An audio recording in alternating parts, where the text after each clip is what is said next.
Welcome! In this series of short videos, we will look at topics for the PowerBasic Console compiler. Today we will look at adding a timer event to your console application.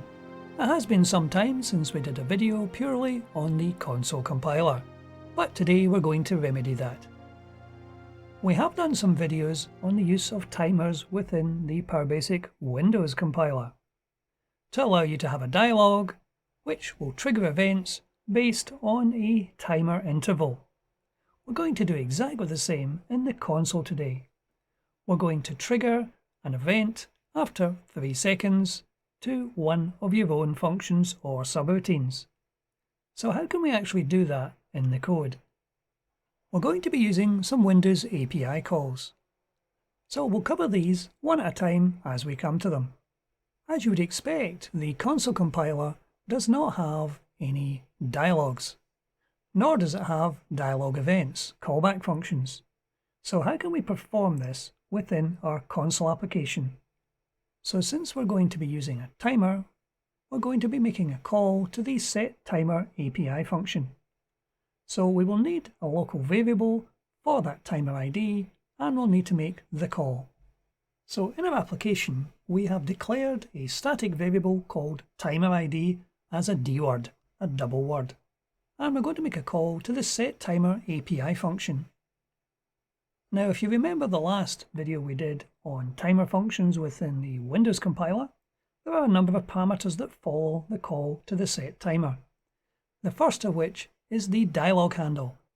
Now, as we don't have a dialog or a control on a dialog within the console compiler, these two parameters are going to be nulls. The third parameter is the length in milliseconds of the interval. So since we want our event to happen every 3 seconds, we're going to put 3000 in here, 3000 milliseconds. The final parameter in the Windows compiler would be a 0. However, what we're going to do here, we're going to indicate to the API function the name of the function we wish to call when the timer actually triggers. And we're going to be using the code pointer command to do that. So the name of the function we're going to create in a moment is called myFunction. This could either be a function or a subroutine. Code pointer will provide the pointer to where that particular function or subroutine exists in memory. So this is how we actually call the timer to start the timer running, but how do we handle the events that timer is going to trigger? Well, we're going to call another API function called GetMessage. This GetMessage will wait for messages coming back from the function we're going to create in a moment. But before we do that, we'll need to create a special user-defined type to handle these messages. This uses the tag_message user-defined type. This is set up within one of the include files that ship with PowerBasic.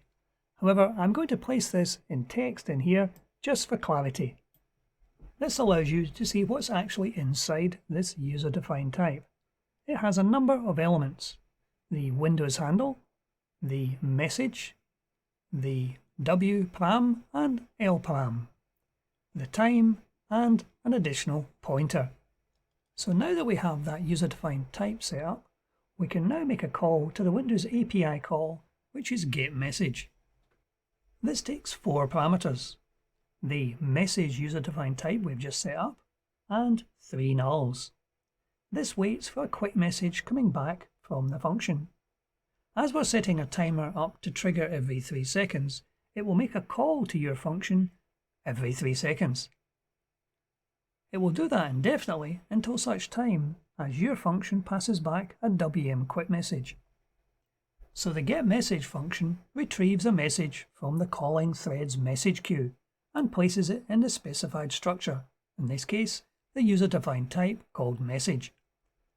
This function can retrieve both messages associated with a specific window and thread messages posted via the PostThreadMessage function. And we're going to make yet another Windows API call to dispatch our message. The final part of this loop, in place of any dialog processing, is to pass a message back using the dispatch message command with a single parameter, which is the user-defined type message. This dispatches a message to a Windows procedure. It's typically used to dispatch a message retrieved by the GetMessage function.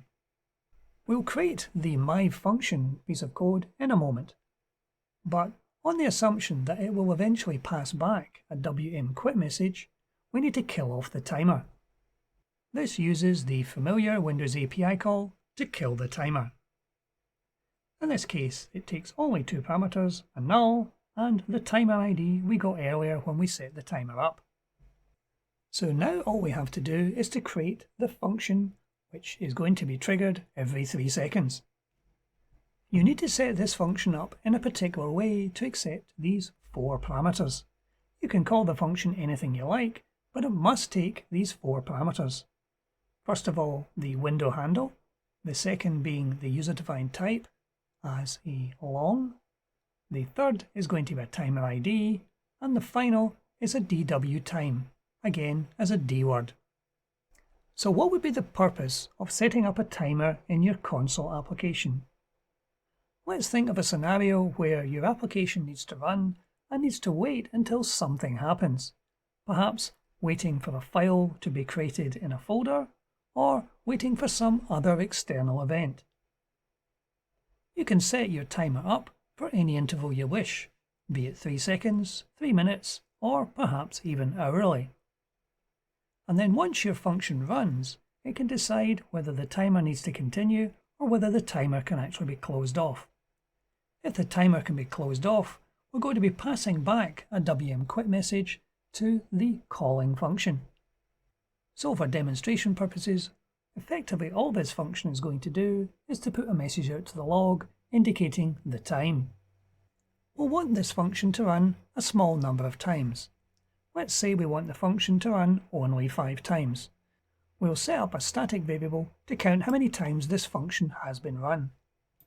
The next thing to do in this function is to set up a select statement. This is testing the value of the message user-defined type that's come in on the parameters. As you'll see from this is looking remarkably similar to a callback function in the Windows compiler. We're testing the value in uMSG, and if the value is WM timer, it's a timer event. So since we're keeping track of the number of times this event has been called, let's first of all increment the run count. And to give this function something to do, we're just going to push a message out to our log to display on screen the current time. And having displayed the current time, we'll then test to see whether the run count has reached 5 yet or not, as we intend to terminate this process when it reaches 5. So how do we actually tell the system that we want to post a WM_quit command?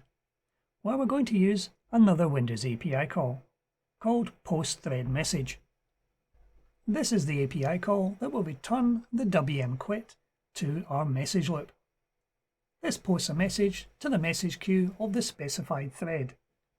Again, it returns without waiting for the thread to process the message, so the code would continue immediately after this. And back in our while loop, where we've got the get message, this is the one waiting for the quit message. If the value returned is not equal to 0, it would continue processing. If it equals 0, then we have received the WM_quit message, and it will drop out of the loop and kill the timer and complete the running of the application. Now, depending on which set of Windows API calls you're actually using, we may have to do one additional piece of work. If you're using the Windows API calls that come with PowerBasic as you purchase it, then the PostThreadMessage will not be in those. If you're using the Windows API calls that Jose Roca has actually prepared, then you won't have to do this next bit at all. But on the assumption that you are using the bulk standard Windows API calls that come with PowerBasic, I'm going to paste in here some Windows API declarations. There are 2 flavors of the PostThreadMessage: the PostThreadMessage A, which is the ANSI version, and the PostThreadMessage W, which is the Unicode or wide version. They're calling different functions within the user32.dll. And just underneath that, we're doing a test on the Unicode constant. If that is defined, we're using a macro to call the PostThreadMessage W. If it's not defined, we're calling the standard ANSI version. So now that we have all the code in place, let's try running it and see what we get. Our application runs, and every 3 seconds it should put out a message to our log, showing the current time. It should do this 5 times, and after the 5th message it should self-terminate, as it has done. So what we've achieved today is we set up a timer within a PowerBasic Console application. This timer is triggering an event every 3 seconds and calling one of our functions to do whatever we actually need it to do. There are of course other ways of actually getting a console application to wait for something to happen, but this one running in a thread is a very efficient way of actually doing it and is easily coded. Hopefully you'll find this code useful in your console applications, but that's it for today. Thank you for watching.